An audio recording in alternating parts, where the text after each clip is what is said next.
We don't really know our own galaxy. Yes, even while we're living inside it. And I don't mean the deep specialist stuff about how stars ignite or how galaxies age and mutate over cosmic time. I mean the basics. The kind of facts you'd expect to be written in bold at the top of a textbook page are still strangely slippery. How many stars are in the Milky Way? What is its true outline? And that iconic spiral.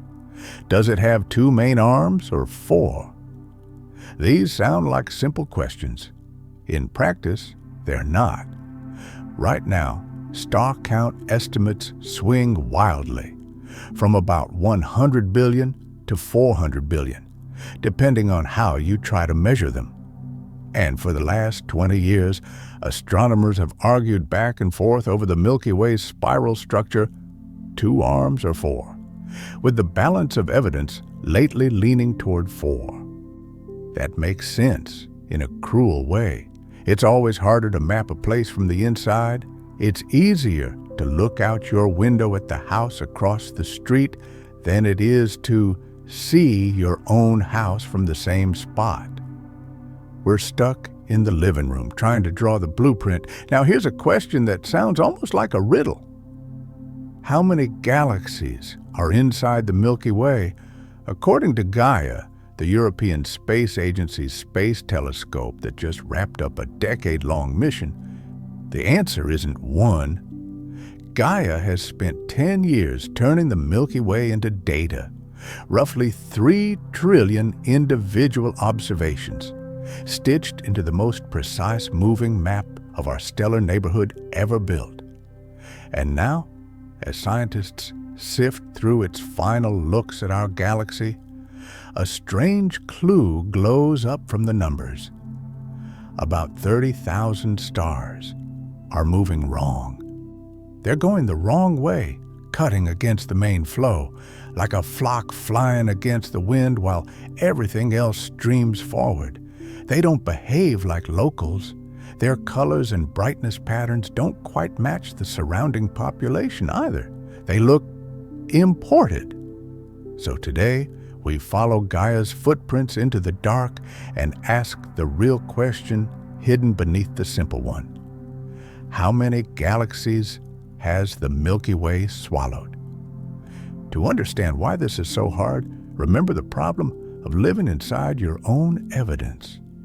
Between us and the galactic center lies a crowded, dusty barricade, dense star fields, gas clouds, and obscuring material that block our view. In the thickest part of the Milky Way's disk, the obstruction becomes so severe, astronomers even have a name for it: the zone of avoidance. Invisible light struggles to pass through, so scientists often rely on other eyes, like X-rays and infrared, to study what's buried there. It's like sitting in your bedroom, trying to imagine the whole house, while the wall in front of you refuses to become transparent. And the challenge stacks higher: distance. To build a true 3D map of the Milky Way, you have to know whether that faint dot is a small dim star nearby, or a giant brilliant star far away that only looks faint because it's distant. Some stars make this easy. Certain variable stars act like reliable, standard candles. Many do not. So what do you do when a star won't give you its distance politely? You use parallax. Parallax is the simple, almost magical truth that an object's position appears to shift when you change your viewpoint. You can prove it right now. Hold up a finger, close one eye, then the other. Your finger jumps against the background. The closer the object, the bigger the jump. A little geometry does the rest. But stars are not fingers at arm's length.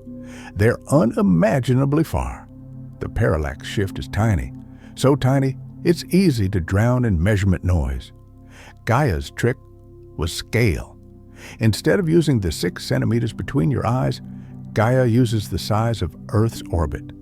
Every 6 months, Earth moves from one side of the sun to the other, giving Gaia a baseline as wide as the solar system. That motion makes the parallax signal measurable for vast numbers of stars. In time-lapse views, you can even see stars making small looping patterns, not because they truly loop, but because we do. And Gaia goes further still. Beyond Earth's orbit, now there's another grand motion, the proper motion of stars themselves as the entire solar system drifts through the galaxy. Stars with large proper motion tend to be closer. Stars with smaller proper motion tend to be farther.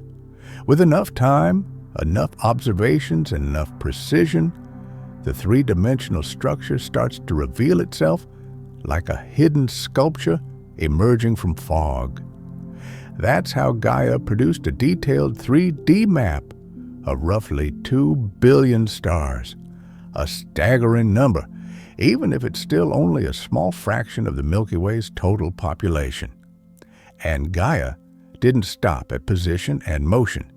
It also measured brightness, temperature, mass clues, and chemical fingerprints. Its instruments could read Doppler shifts to infer radial velocities. Its optics could extract spectral information that hints at a star's composition and history. So Gaia didn't just build a map, it built a timeline. And timelines expose habits, including the Milky Way's appetite. When researchers studied Gaia's data and simulated the galaxy's motion backward in time, they saw something that shouldn't be there if the Milky Way had lived a quiet life. Rough edges, disturbances, scars in the stellar distribution, the kind of signatures you expect after a collision. Using one major data release, a team examined millions of stars and noticed that those approximately 30,000 wrong-way stars fit a powerful story. They look like debris from an ancient merger, a smaller galaxy, a dwarf galaxy, likely slammed into the Milky Way 8 to 11 billion years ago, spilling its stars into ours like ink into water. This event is commonly associated with the name Gaia Enceladus, sometimes nicknamed the Gaia sausage, because of how the debris appears in velocity space plots. In other words, those stars are the lingering bones of a galaxy that no longer exists as a separate home, and that may not have been a one-time meal. Other remnants suggest additional swallowed dwarfs, and one nearby dwarf galaxy, Sagittarius, has collided with the Milky Way multiple times in the last several billion years and is still being torn apart as we speak. Its stars are being stripped and folded into our galaxy's halo and streams. And in the long run, Sagittarius is expected to be fully absorbed. So the Milky Way isn't just a spiral of stars, it's a collector of ruins. A city built from neighborhoods that used to be other cities. And that's why Gaia matters so much. Because Gaia is the first instrument that doesn't merely photograph the sky, it measures the sky moving, repeatedly, relentlessly, until patterns that look like randomness become confession. Gaia's active observing ended, but its story doesn't. Massive data releases still remain, and each one is a new excavation layer. More precise motions, more binaries, more subtle wobbles that can hint at unseen companions, even exoplanets. And with every refinement, the question sharpens. Not what is the Milky Way, but what has the Milky Way been through, and how many voices are hidden inside its stars. Because when you finally learn to read motion like a language, you realize something unsettling and beautiful. The Milky Way is not a single biography. It's an anthology, written in orbits, edited by gravity, and bound together by time. And Gaia, for the first time, handed us the index. This data release will be everything. The whole 10.5 years of Gaia's work, poured out in the highest resolution a human mind can reasonably dream of. A true hoard of starlight and numbers. Imagine what might surface when we can sift through an ocean of raw measurements that vast. Imagine what else we might finally learn about our own galaxy. So yes, it's bittersweet that Gaia is nearing the end of its mission, but it's also exhilarating because the farewell comes with a gift, the best chance we have ever had to understand the Milky Way on its own terms. We've all seen those iconic pictures of galaxies, frozen pinwheels, painted with impossible color. They look like solid objects, like cosmic records you could put on a turntable. And if you've ever wondered how they spin, your first thought is probably the obvious one. A galaxy rotating like a rigid disk around a central axis, the arms sweeping around like spokes on a wheel. But that picture is wrong. A galaxy isn't a solid thing. It's millions to trillions of stars, each one following its own orbit. They often move in the same general direction, yes, but they are not bolted together. And if spiral arms were simply made of the same stars forever, rotating like painted stripes on a solid platter, something strange would happen. Angular momentum would wind those arms tighter and tighter over time, like twisting a ribbon until it knots itself. We don't see that. The spiral pattern survives, which means something else must be sculpting it. The leading idea is that spiral arms behave more like density waves, and not a permanent set of stars, but a moving traffic jam in the galactic disk. The arms hold their shape and position, or drift only very slowly, while stars and gas stream through them. A star can enter an arm, brighten the arm's glow with its presence, and later exit again, leaving the pattern behind as if the arm never belonged to any one star at all. Another hypothesis points to shock waves. Supernova explosions and fierce stellar winds can drive compressions through the interstellar gas, helping build and sharpen spiral structure. These ideas don't have to fight each other. Both processes may be at work, layered together. Gravity can organize matter into patterns. Feedback from stars can carve and reinforce those patterns.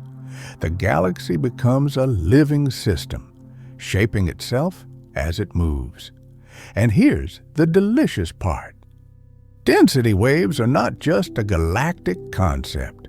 We see similar physics on a smaller stage. Look at certain regions in Saturn's rings.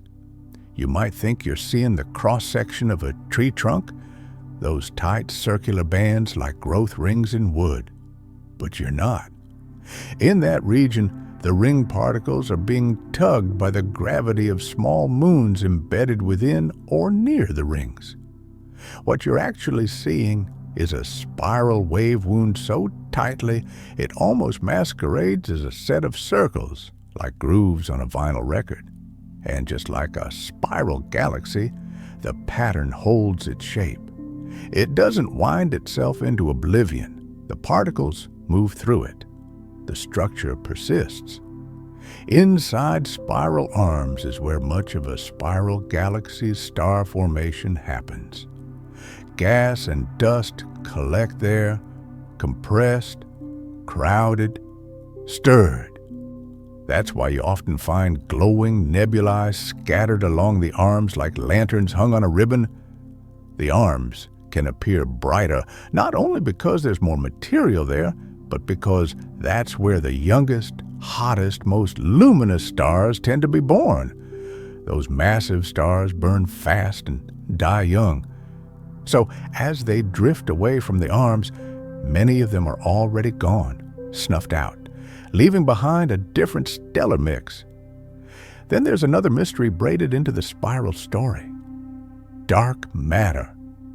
In the early universe, when dark matter halos were less concentrated, you'd expect a galaxy made mostly of ordinary matter to rotate the way intuition suggests. Faster near the center, slower in the outskirts. But what we find today is different. Stars near the edges of galaxies often move much faster than they should if only visible matter were providing the gravity. Dark matter is invisible in every direct sense. It neither shines nor blocks light in a way we can easily catch. We infer it by its gravity, by the way it holds galaxies together, by how it changes the speed limit of the stars. Over cosmic time, dark matter appears to have gathered into massive halos around galaxies, deepening the gravitational well and letting outer stars orbit faster than ordinary matter alone would allow. There are alternative explanations, but they tend to require rewriting parts of physics as we currently understand it. Either way, the question is unavoidable. So how do we know the effect changes with time?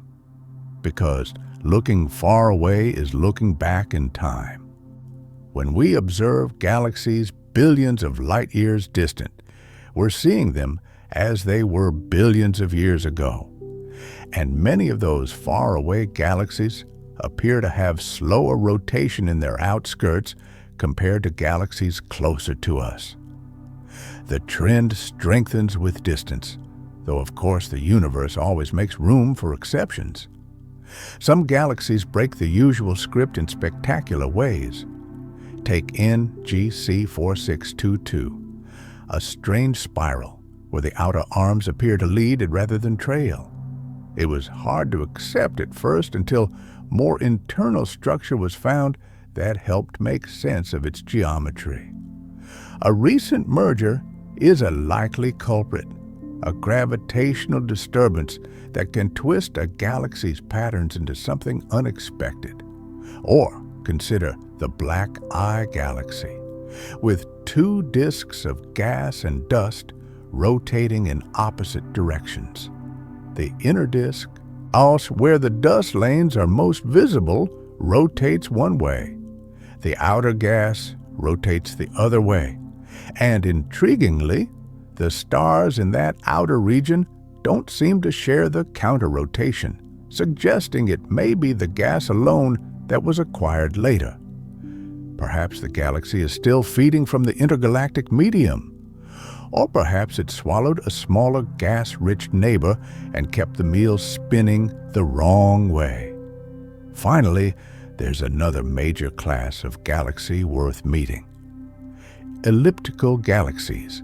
Ellipticals tend to contain older stars on average than spirals. Their dust and gas reservoirs are often depleted, meaning star formation has largely slowed or stopped. Their stars do not neatly circle in a shared disk the way spiral galaxies do. Instead, they move more independently, each star following its own elliptical orbit in a more three-dimensional swarm. And sometimes, nature refuses to choose one category.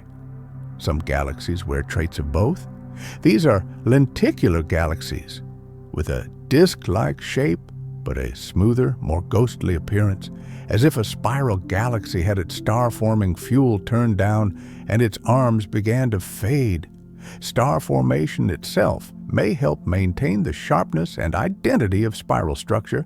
When the ingredients for making stars run out, we do find examples of spirals losing their defining form, slipping toward something quieter, smoother, older. So there it is.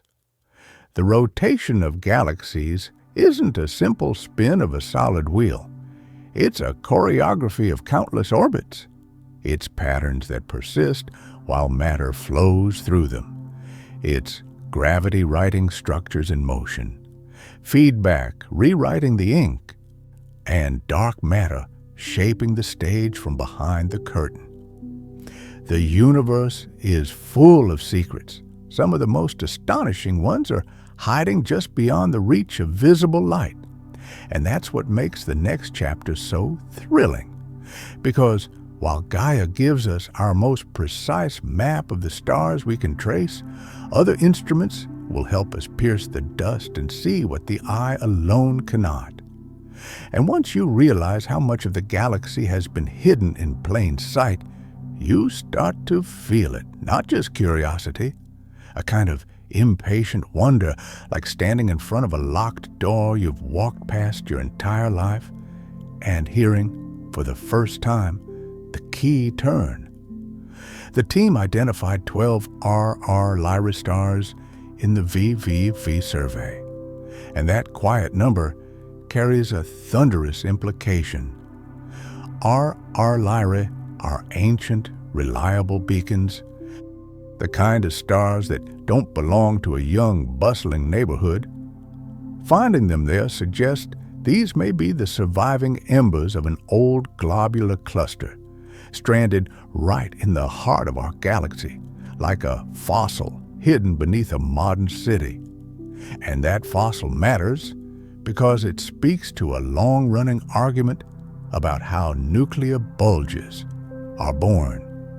One camp believes the Milky Way's central bulge formed early, violently, through the chaotic collisions of smaller galaxies and dense stellar systems smashed together during the galaxy's rough youth. The other camp imagines a slower story. Gas gradually funneled inward over time, feeding waves of star formation until a bulge grew, layer by layer, like sediment settling in a riverbed. Those ancient RR Lyrae stars tilt the scales. Their presence in the galactic center supports the idea that the inner bulge may have been assembled through the merging of primordial globular clusters. In other words, the Milky Way's core may be a cathedral built from collapsed temples, an archive of ancient stellar cities compressed into one. And once you start talking about ancient cities of stars, VISTA enters the story like a lantern in a dust-filled room. During its 2011 infrared survey, VISTA uncovered 2 new globular clusters that had been effectively invisible in ordinary light. In visible images, a known cluster called UKS-1 appears as a faint, reddish smudge on the right. And before these discoveries, UKS-1 was considered one of the dimmest globular clusters ever found. Then you switch to infrared, and suddenly the sky confesses. Fainter than UKS-1. A second cluster emerges in the upper left, later named VVVCL0001. Another, VVVCL00002, followed soon after, and that second one, small and ghost-like, may be among the closest known globular clusters to the Milky Way's center. Put this into perspective. Before VISTA revealed these objects, astronomers knew of only 158 globular clusters in the entire Milky Way. Adding 2 more might sound modest, until you remember what globular clusters are. Rare, ancient, dense stellar relics, easily drowned out by the glare of younger stars and the choking veil of dust near the galactic center. They don't shine like newborn giants. They glow like old coal. Infrared is the difference between staring at a wall and suddenly seeing the door. And with the door open, new questions spill out. Maybe it's just perspective. But scientists began to wonder, could VVCL00001 be gravitationally bound to UKS-1? If so, they might form the first known binary globular cluster in the Milky Way, a paired system, 2 ancient star cities locked together in orbit. We've seen paired clusters in other galaxies, places like Centaurus A and the Large Magellanic Cloud. And there's a compelling reason to care. Some researchers suspect that when gravitationally bound clusters collide and merge, they can build the largest globular clusters we know, monsters like Omega Centauri. If we could study a binary pair inside our own galaxy, it would be like finding a living laboratory for a process we've mostly had to infer from distant snapshots. For now, it's still speculation, but it's the kind of speculation that makes astronomy feel like detective work under a black sky. And VISTA didn't stop with globular clusters.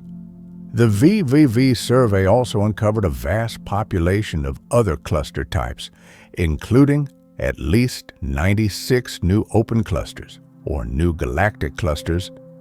These are younger, looser, more common than globular clusters, smaller families of stars rather than ancient stellar empires.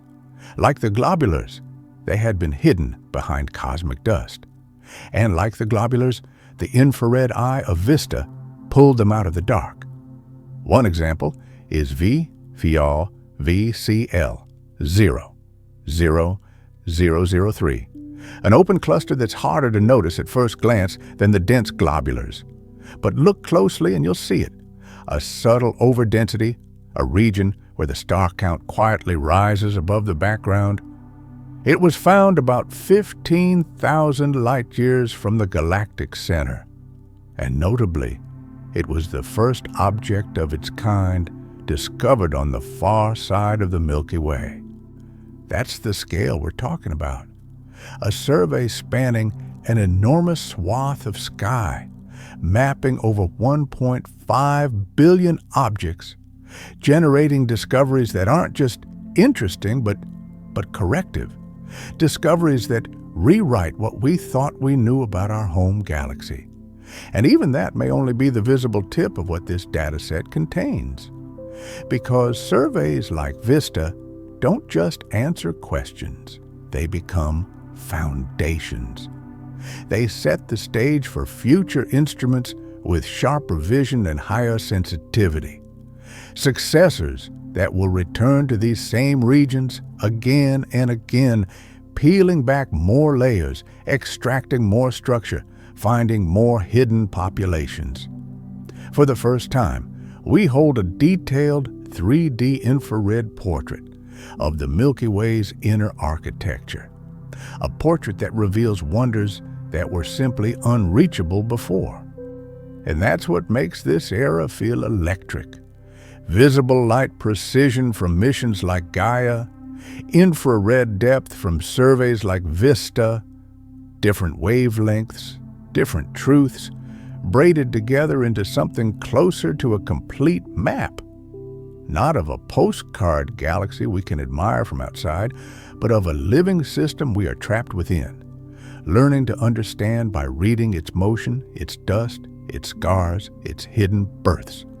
So yes, it's thrilling to imagine what astronomers and data scientists will uncover next as they mine VISTA's 3D map.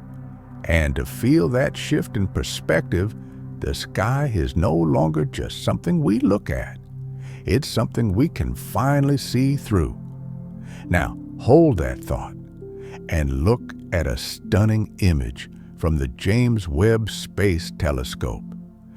Two kinds of objects leap out immediately.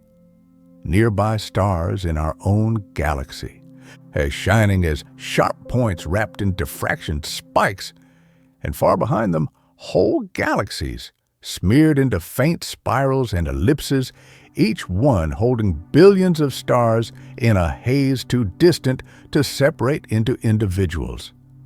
Usually, you can't pick out single objects inside those faraway galaxies. They blend into the glow. But there's one exception, a source so bright it can outshine its entire host. A lighthouse visible across billions of light years. A quasar. And what if I told you that in a strange and smaller way, quasar-like engines can hide much closer to home, inside the Milky Way itself. Ton 618 is a monster with a matchstick for a heart. It radiates with the power of roughly 140 trillion suns, so violently bright that it drowns out its own host galaxy.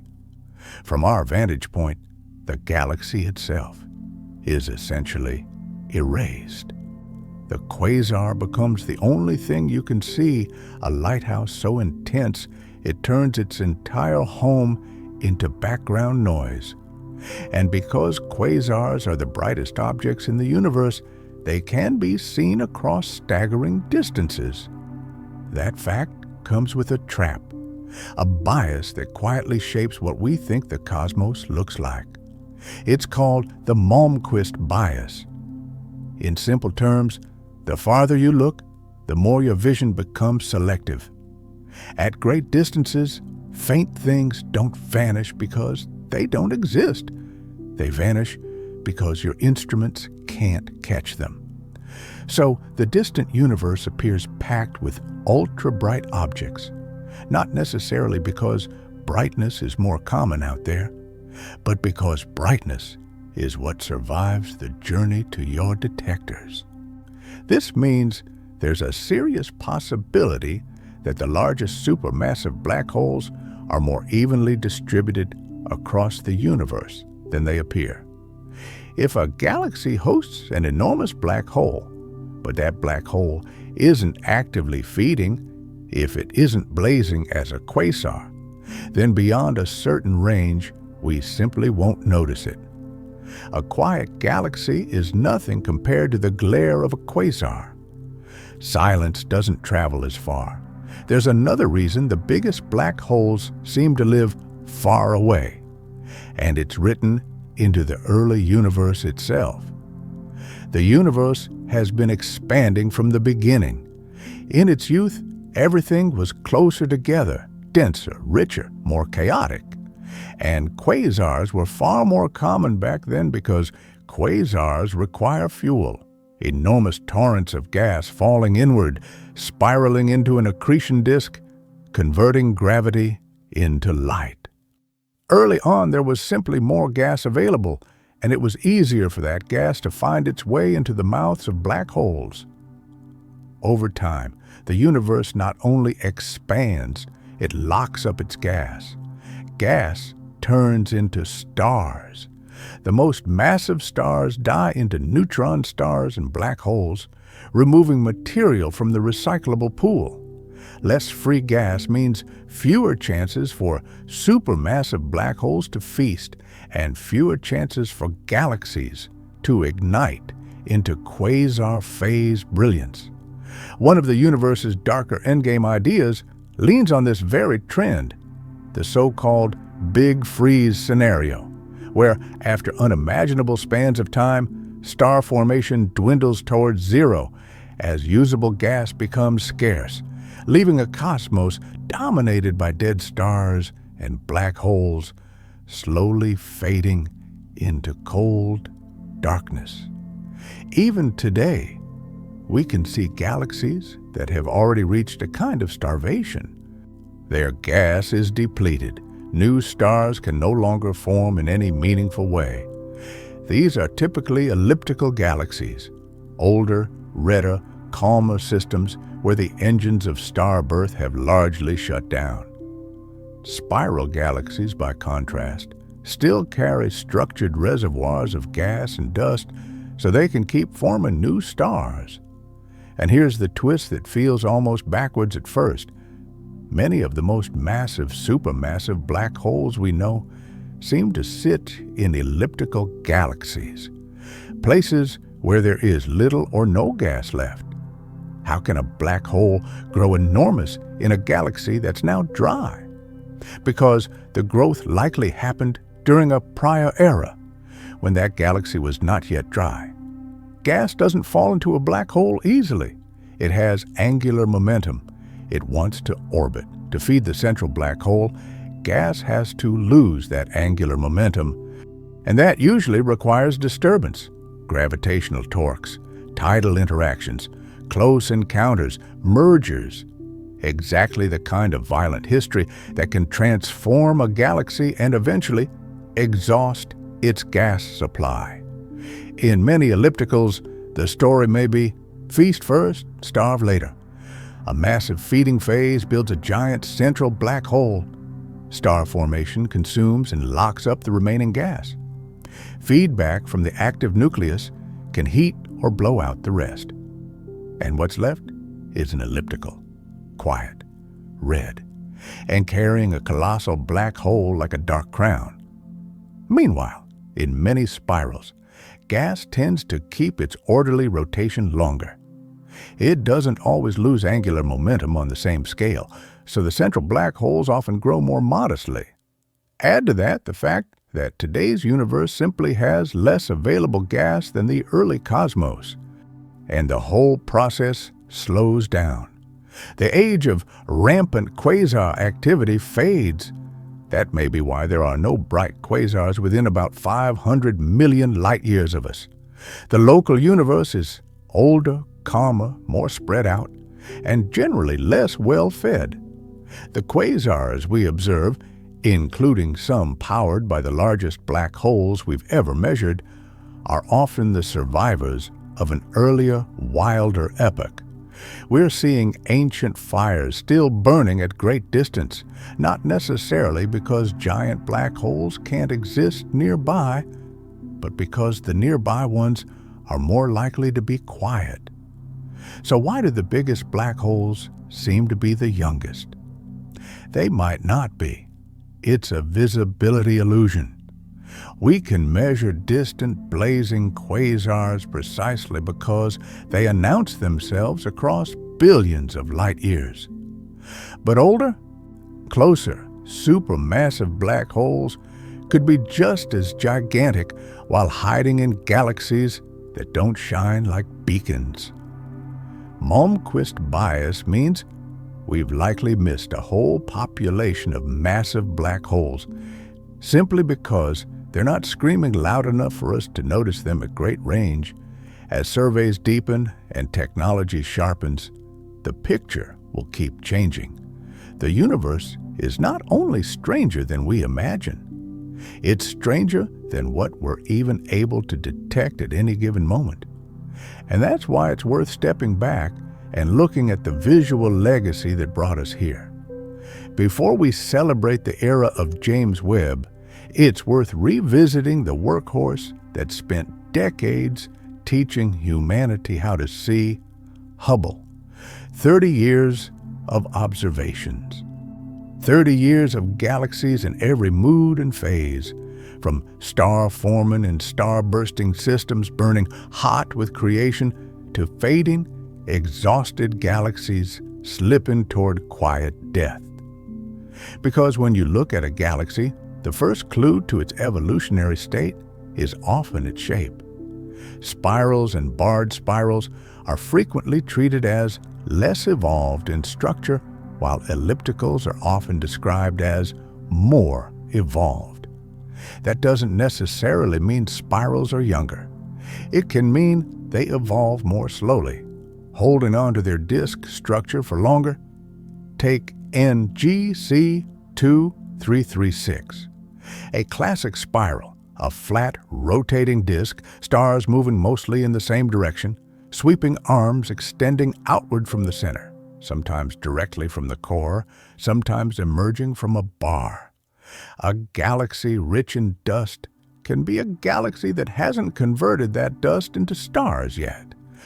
Without external disturbances, a spiral like this can form stars at a relatively steady pace for billions of years.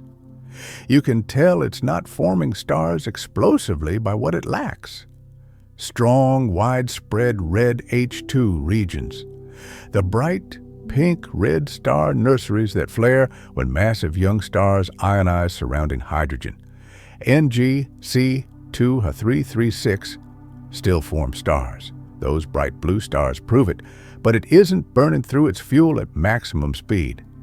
Now compare that to NGC 972, a galaxy that looks like it's on fire.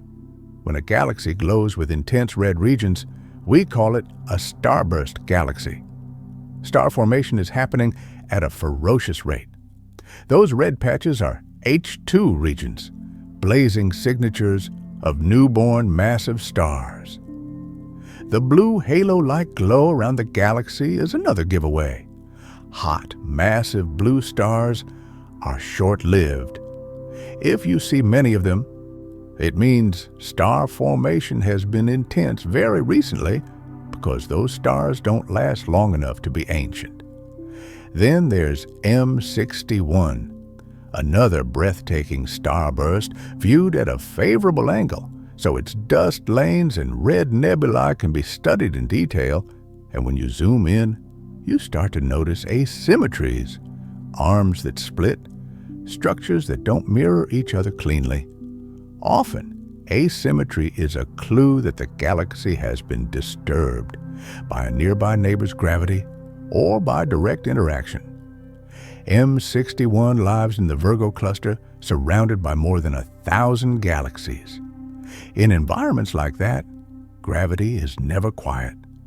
External tugs can compress dust clouds, trigger starbursts, and accelerate a galaxy's evolution, forcing it to burn through its fuel faster than it would in isolation. And eventually, every galaxy pays the same bill. Gas and dust get used up. Star formation slows. Colors fade from brilliant blue to pale white to soft red as the short-lived massive stars disappear. Spiral arms lose their sharp definition. The galaxy starts to drift toward a lenticular phase, and, given enough time and enough depletion, toward an elliptical-like quiet. Which brings us to one of the eeriest labels astronomers give a galaxy that looks lifeless. And once you've seen one, a spiral that has lost its color, its nurseries, its intensity, you never quite forget it, because it feels like looking at the future of every bright pinwheel you've ever admired. It's only a little smaller than our own Milky Way, about 100 billion stars, spanning roughly 95,000 light years from edge to edge. It lives out there as part of the M74 group, a small to distant gathering of galaxies that drift together through the dark like a quiet neighborhood on the far side of the cosmic city. Number 25, ARP 148. What's your first reaction? If you saw this image cold, no label, no context, you might not even guess it's a galaxy at all. It looks like an object made of impact and aftermath, something punched, twisted, and left glowing. Hubble found it about 500 million light years away, and it's earned a nickname as odd as its shape. The Mayall's object, sometimes described in more colorful terms because of its unmistakable silhouette. But the science behind it is even better than the nickname. ARP 148 is almost certainly the result of a galactic collision, two galaxies merging mid-disaster. The hypothesis is that the initial impact drove a shock wave inward, funneling matter toward the center, and then that wave rebounded outward, expanding into the bright ring you see now. And that trailing tail isn't decoration. It's likely a stream of stars torn from one of the galaxies, a tidal scar still stretching behind the wreck. Proof that the collision isn't ancient history. It's an event still echoing through space. And a quick side note, the ARP catalog is essentially a map of cosmic rule breakers, galaxies caught in strange states, distorted, interacting, and beautifully wrong. Number 26, Able 2218. If ARP 148 impressed you with its distance, Able 2218 changes the scale of your imagination. This is a massive cluster of galaxies, roughly 2.1 billion light years away. Clusters like this aren't just crowded, they're heavy. Their gravity is so immense that they bend the fabric of space-time itself. And the light traveling through that warped space gets bent along with it. The cluster becomes a natural lens, a cosmic magnifying glass. Those long, luminous arcs in the image aren't brushstrokes. They're distant galaxies, stretched and smeared into curved ribbons by the cluster's gravitational field. Some of the faintest structures in that scene may be among the most distant galaxies ever seen, objects estimated to be around 13 billion light-years away.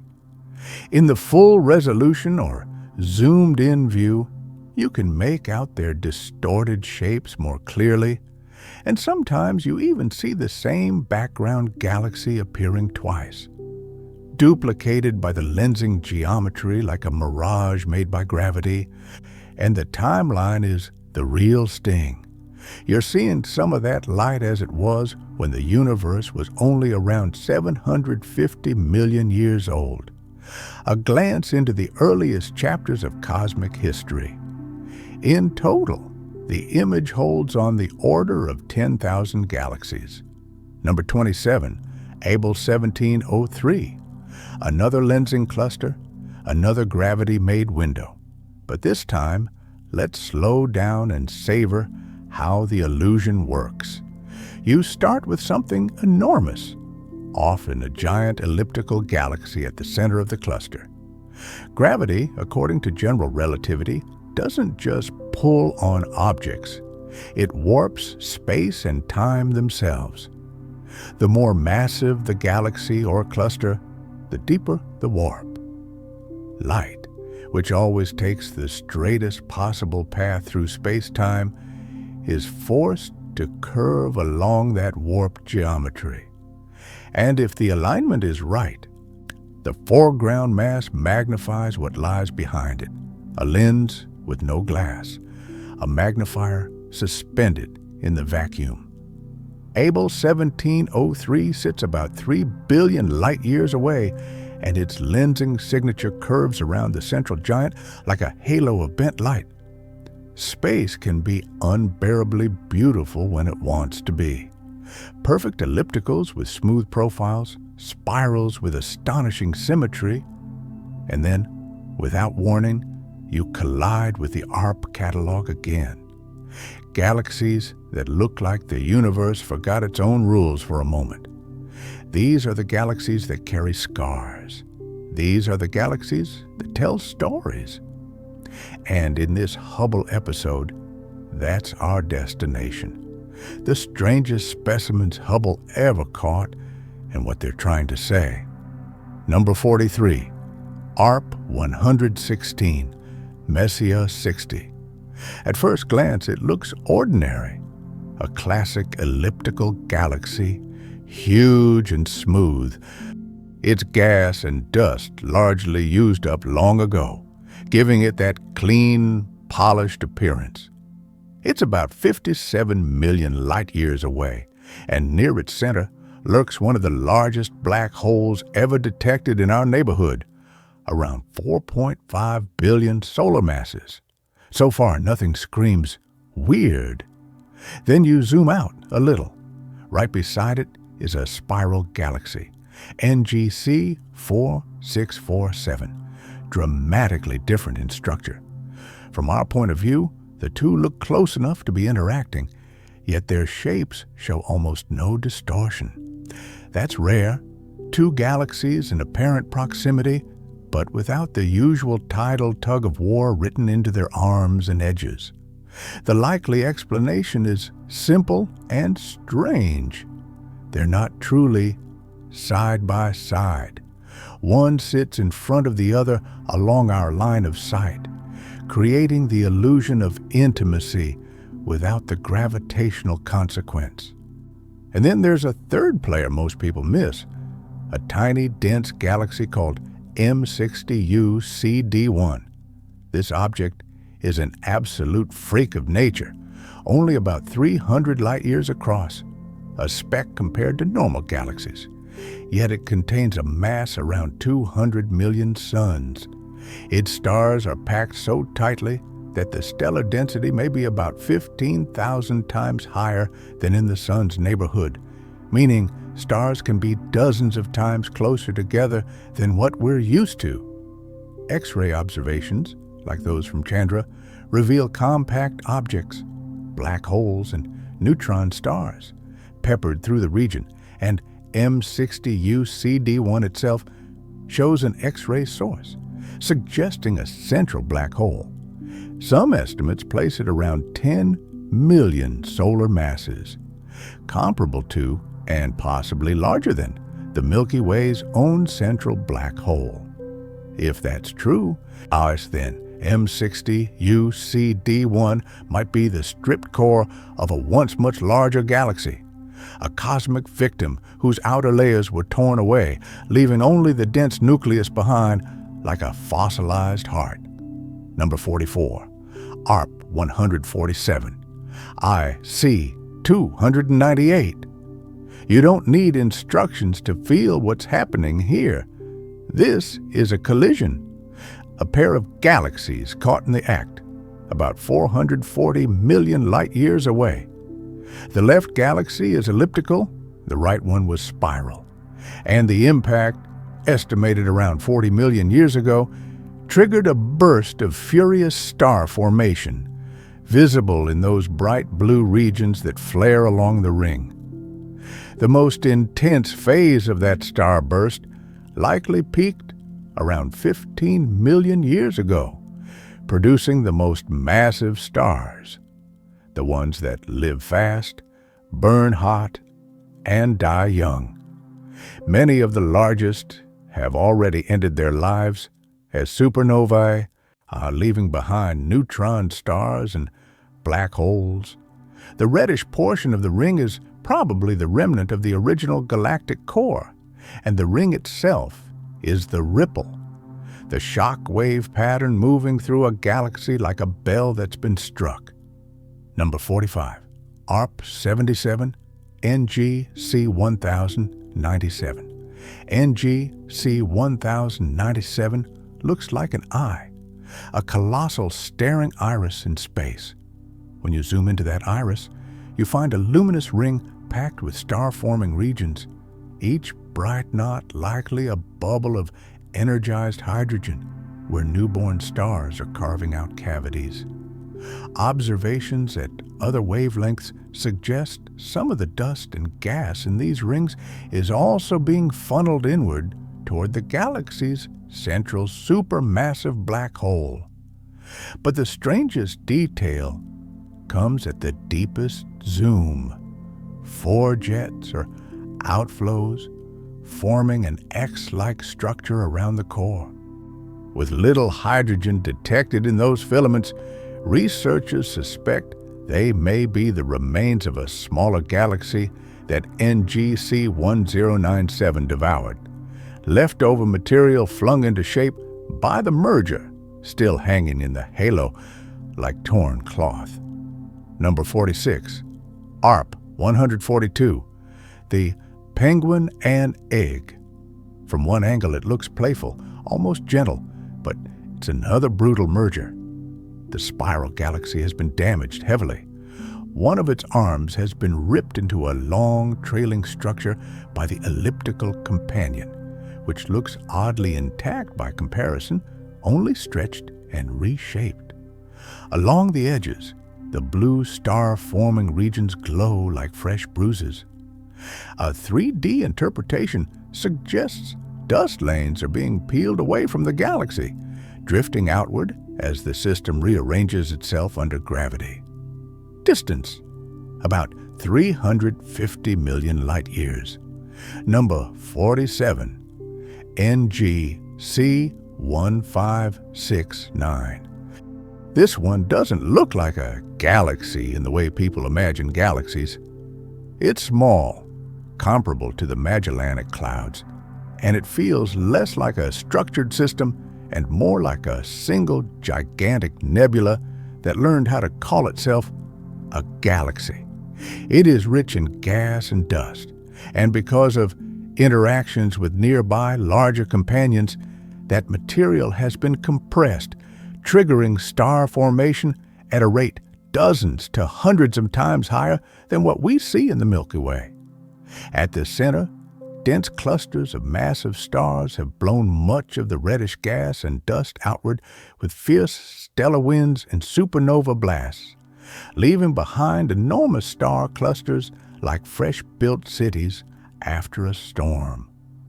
Meanwhile, older white stars linger in the faint halo, quiet witnesses to the chaos. It's only about 11 million light years away, which is why Hubble can show it to us in such intimate detail, a small object close enough to reveal its violence. Number 48, ARP 272. We end with another merger, but from a beautifully revealing angle. Two galaxies of similar size are poised on the brink of collision, separated by what feels, astronomically speaking, like a breath. And above them sits a third galaxy also entangled in the scene. Why do we catch three at once? Likely because this is happening inside a larger structure, the Hercules supercluster about 500 million light-years away, one of the great filamentary architectures of the universe. Because on the biggest scales, the universe resembles a cosmic web, galaxies threaded along vast filaments, outlining enormous voids like the dark gaps between the strands. Even within 500 million light-years of Earth, you can see the banding, the structures, the rivers of galaxies, and somewhere out there, mapped among those rivers, are the great voids, immense regions with far fewer galaxies like cosmic deserts. That's the thing about these Hubble images. They aren't just pretty. They are postcards from a universe that is always building, breaking, swallowing, stripping, igniting, and then, eventually, going quiet. And every galaxy, no matter how twisted, has a story written in its shape. The Milky Way is racing through space at about 600 kilometers per second, fast enough to cross the distance from Hanoi to Ho Chi Minh City in barely 2 seconds. But here's the part that rewires your intuition. Even at that breathtaking speed, our galaxy is so immense that light itself, the fastest thing in the universe, still needs around 100,000 years to travel from one edge of the Milky Way to the other. That means when you look up at the night sky, you're not seeing a single now. You're seeing a layered archive of time. Some starlight began its journey before the first cities rose. Some photons left their home long before your language had a name, long before any human story was written down. And while all of that light is crossing the galaxy is moving too, sweeping forward like a ship cutting through a black ocean, carrying billions of stars, planets, and possibilities with it. So the next time you feel small under the stars, remember this: you're not standing still. You're traveling inside a galaxy in motion through a universe where distance is measured in time and time itself shines.